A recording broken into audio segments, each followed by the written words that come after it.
She extended her hand across the boardroom table, and the man on the other side looked at it the way you look at something unpleasant left on a sidewalk. Not for a second.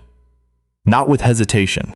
He looked at it, then looked away, and began speaking to the person beside her, as if she had not walked into the room at all. Her name was Loretta Vance. And the man who had just refused her handshake was about to make the most expensive mistake of his professional life. But we're getting ahead of ourselves. Loretta Vance grew up in Dartmouth, Nova Scotia, in a house where the heat sometimes went out in February, and where her mother worked double shifts at the hospital on weekends. Not as a doctor, as a cleaner. Loretta knew what the inside of a mop bucket smelled like before she knew what a mutual fund was. She knew how to make a dollar last before she knew how to make one. Her father, Gordon Vance, drove a city bus for 31 years. He wore the same 3 dress shirts to church, rotating them like clockwork, always crisp, always pressed. He never complained about money in front of his children. What he did do was wake up every Saturday morning and read the business section of the Chronicle Herald out loud at the kitchen table while her mother made eggs. He read it like it was scripture. He read it the way other men read sports scores, with investment and attention and the belief that understanding it mattered. Loretta used to sit across from him and follow along with a spoon halfway to her mouth, not eating, just listening. That was where it started. She got a scholarship to Dalhousie, the first in her family. Studied economics, then a master's in finance at the University of Toronto. She was not the loudest person in any room she entered. She was not the one with the most connections or the most confidence at 23. What she had was a memory that held numbers the way other people held grudges, and a patience that her professors sometimes mistook for indifference. She was not indifferent. She was watching. By the time she was 37, Loretta Vance had spent 14 years building what would become one of the most quietly influential private equity firms operating out of Atlantic Canada, Coastal Bridge Capital. Based in Halifax, with a satellite office in Montreal, 46 employees, portfolios across renewable energy, healthcare infrastructure, and logistics. She did not appear on magazine covers. She had been asked twice and declined both times. She did not go to galas unless she had a specific reason to be there. She did not explain herself to people who had not earned the right to ask. She drove a 2019 Subaru Outback with a cracked rear bumper that she kept meaning to get fixed. If you passed her in a parking lot, you would not think. That woman controls $340 million in active investment capital. That was, it turned out, her greatest professional advantage, and the greatest blind spot of a man named Gordon Holt. Gordon Holt was the kind of man who had decided at some point in his 40s that his success was proof of his intelligence, and his intelligence was proof of his judgment, and his judgment was therefore not something that required outside input. He was 61 years old. He had built Meridian Structural Solutions from a mid-sized construction firm in Fredericton into one of the more ambitious infrastructure companies east of Ontario. He had done it through hard work, through aggressive contract pursuit, and through a management style that his board diplomatically described in annual reviews as results-oriented, and that his employees described in the parking lot as something else entirely. He wore shirts with French cuffs on days that did not require them. He had a laugh that arrived before anything was funny. He interrupted people mid-sentence when he had already decided where they were going, which was most of the time. He was, by most external measures, successful. And he wore that success the way some men wear a watch that costs more than a mortgage payment. Not because it tells better time, but because they want you to know they're wearing it. Meridian had hit a wall. Not a catastrophic wall. Not the kind that makes the news. The kind that only people on the inside can feel. A slowness in the bones of a company. A tightening in the margins. Contracts getting harder to win. Talent getting harder to keep. They needed capital to scale into federal infrastructure projects. Real capital. Patient capital from someone who understood the long cycle of build and return in the sector. Jonathan Reeve, Meridian's CFO, had been the one to bring Loretta's name to the table. He had done his homework. He knew what Coastal Bridge had done with two smaller firms in New Brunswick. How they had come in, not as a wrecking ball, but as a long lever, steady and measured. He had made the introduction through a mutual contact. The meeting had been arranged for a Tuesday morning in October, in Meridian's boardroom on the 14th floor of a downtown Fredericton office building. Loretta arrived 7 minutes early. She always did. She was wearing a charcoal blazer over a dark turtleneck. Her hair was natural.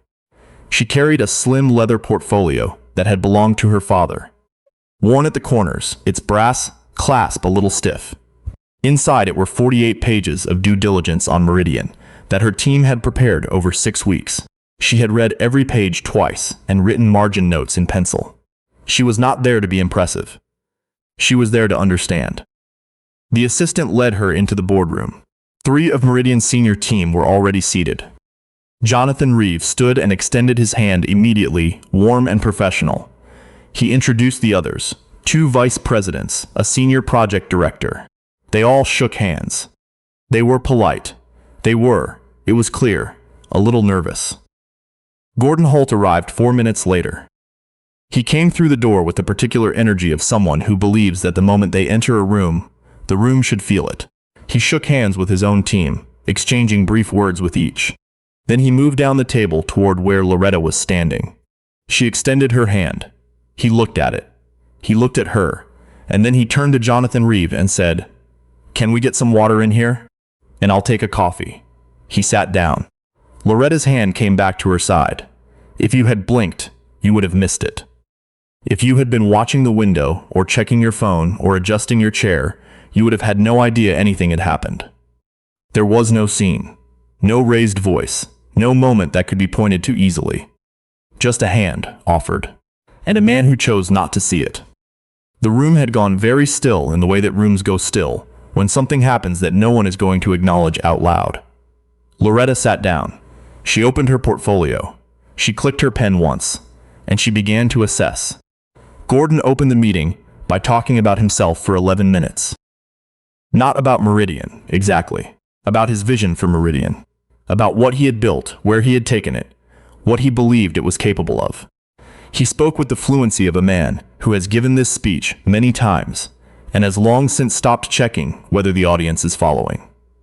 He used phrases like generational infrastructure and the Eastern Corridor opportunity, and he said the word frankly 6 times in 11 minutes, which Loretta noted because frankly was a word people used when they wanted to sound like they were being honest, without actually saying anything more honest than usual. She listened. She took notes. She asked 2 questions during his opening remarks, both of them about figures he had cited. He answered the first one confidently and got the second one slightly wrong, then corrected himself with a small laugh that suggested the error was beneath him. When he finished, he looked across the table at her, really looked at her, for the first time, and said, "So you're the money." It was not a question. "Coastal Bridge Capital," she said by way of confirmation. Right. He leaned back in his chair. "Jonathan tells me you've been playing around in the Maritimes for a while now, playing around." She wrote nothing. She simply waited. "What we're looking for," Gordon continued, "is a real capital partner. Someone with the appetite for a longer runway, not someone looking to flip and walk." "I understand," Loretta said. "Good. Because we've had conversations with some Toronto groups, some Montreal money, and frankly, 7. They don't understand this market the way someone local might. No offense to them. None taken on their behalf," she said. Jonathan Reeve's jaw moved slightly. Not a smile. Something between a smile and an apology. The meeting continued. Loretta asked her questions. The VPs answered most of them. Gordon answered some of them and redirected others with the confidence of a man who had decided what the meeting was for before she arrived and was not particularly interested in having that revised. At one point, when she asked about a specific variance in their Q3 project completion data, he said, "That's really in the weeds. Let's not get lost in the weeds." "The weeds are where the numbers live," she said, evenly, no edge to it. Gordon smiled, the kind of smile that goes nowhere near the eyes. At the end of the meeting, he stood, buttoned his jacket, and extended his hand to Jonathan first, then to the VPs. Then he walked toward the door, said something over his shoulder about looking forward to next steps, and left the room. He did not offer his hand to Loretta Vance on the way out. Not once. Not twice. Not at all. She remained seated for a moment after he left.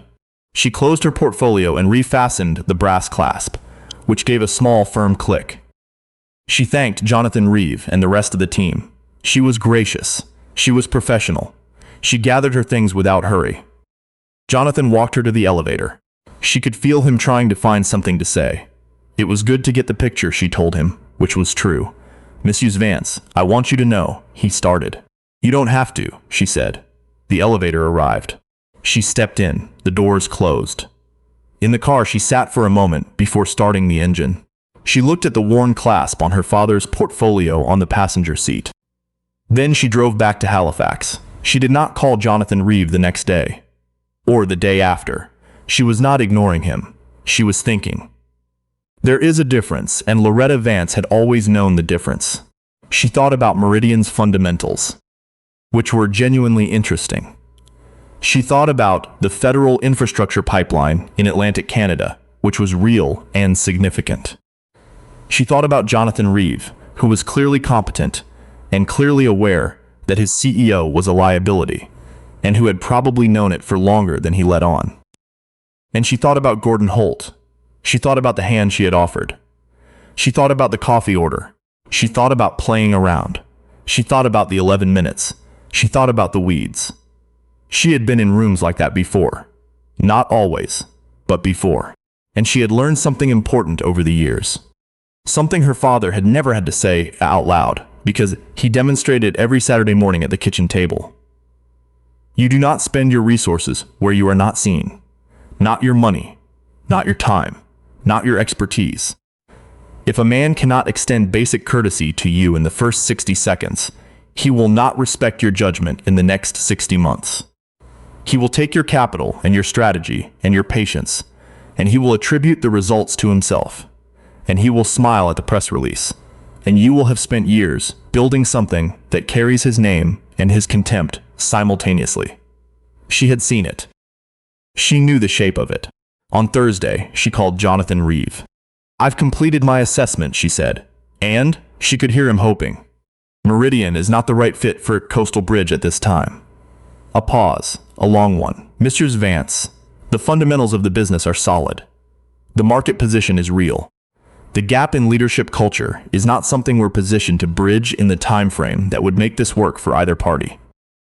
Another pause. Longer. I understand, Jonathan said. And the way he said it, quiet and resigned, told her everything about how long he had understood. I wish you well, Jonathan. I mean that. She hung up. She went back to the proposal her team had been preparing for a logistics consortium in Cape Breton. She made a note in the margin in pencil. She moved forward. What happened next at Meridian Structural Solutions was not dramatic in the way that movies require drama to be. It did not happen in a single week or a single quarter. It happened the way real things happen. Gradually, and then suddenly, and in the aftermath people would say they should have seen it coming, which is something people say when they did, in fact, see it coming but found it easier to say nothing at the time. The capital gap that Loretta Vance's investment would have closed did not close itself. Gordon Holt went back to the Toronto groups he had mentioned, the ones who didn't understand the Eastern market. They came in with conditions. The conditions changed the timeline. The timeline pushed against 2 federal bid deadlines. Meridian missed one of them. The other they won, barely, and the margins were thin enough to cause problems downstream when material costs shifted in the third quarter.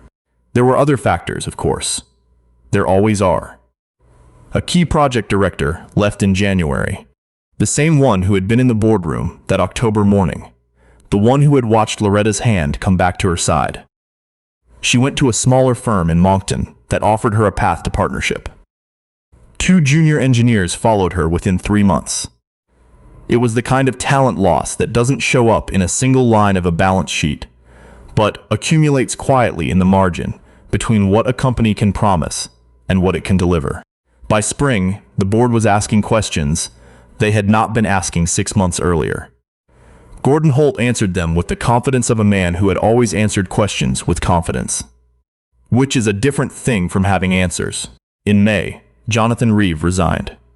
He sent a brief, formal letter. He did not elaborate. In June, the board retained an outside advisory firm to conduct a structural review. The report, which was not made public, was, by all accounts, not a pleasant read. Gordon Holt left the company in August, by mutual agreement, as the press release put it. He received a severance package. He did not give interviews. He was photographed twice in the fall at a golf course in Muskoka, smiling, and then he was not photographed again for some time. Meridian restructured. Under new interim leadership, and with a new capital arrangement, different terms, different partners, more pressure, it would survive in a reduced form. It was not the same company that had occupied the 14th floor of that Fredericton office building, with its view of the river, and its boardroom, with the long mahogany table. But that is not the end of this story. In October of the following year, almost exactly 12 months after that Tuesday morning meeting, Loretta Vance sat in a different boardroom. This one was in Ottawa, in a federal building that smelled like carpet cleaner and ambition, and she was there because Coastal Bridge Capital had been selected as a key funding partner for a public-private infrastructure initiative in Atlantic Canada, the largest of its kind the region had seen in a decade. The announcement would come the following morning. That afternoon, she was meeting with the project steering committee. There were 11 people in the room. She shook hands with all of them. She had a new portfolio, black, slim, professional, bought from a shop on Barrington Street. Her father's old one lived now on the credenza in her Halifax office, next to the photograph of her parents on their wedding day. Her father in a borrowed suit, her mother laughing at something off camera. Both of them so young that it still caught Loretta by surprise each time she looked. The meeting went 3 hours. It was dense with detail. She thrived. Afterward, standing in the corridor, waiting for the elevator, she found herself beside a woman from the committee she had not met before, a senior director in the infrastructure department. "Impressive presentation," the woman said. "Thank you. The work is interesting. I read something about you," the woman said, "that you turned down a deal last year. A construction firm in New Brunswick." People were surprised. "People are often surprised by patience," Loretta said. The elevator arrived. "Good instincts," the woman said. "My father's," Loretta said, and stepped in. She called her mother that night from her hotel room. Her mother, Eunice Vance, who was 71 now, and still sharp in the way that certain people get sharp with age rather than dull. Not bitter sharp, just clear. "How did it go?" Eunice asked. "Well," Loretta said. "Really well. Did they shake your hand?" It was such a specific question, the kind of question that only makes sense if someone already knows to ask it. "All of them," Loretta said. She heard her mother exhale. A small sound. Warm. "Your father would have liked that," Eunice said. Loretta looked out the hotel window at the Ottawa lights. She thought about the kitchen table in Dartmouth, the Chronicle Herald, the eggs, the man who wore 3 shirts in rotation and believed, without ever saying so out loud, that what happened in the world of money was worth understanding, not because money was the point, but because understanding was the point. And money was just one of the languages in which the world kept score. She thought about a hand extended across a boardroom table. She thought about a man who chose not to see it. She thought about what it had cost him and what it had cost her. Not money, not opportunity, not in the end, but a Tuesday morning that she would not get back. She thought about how she had sat in her car, in that Fredericton parking lot for a moment, before starting the engine. What she had felt in that moment was not anger. It was something more clarifying than anger.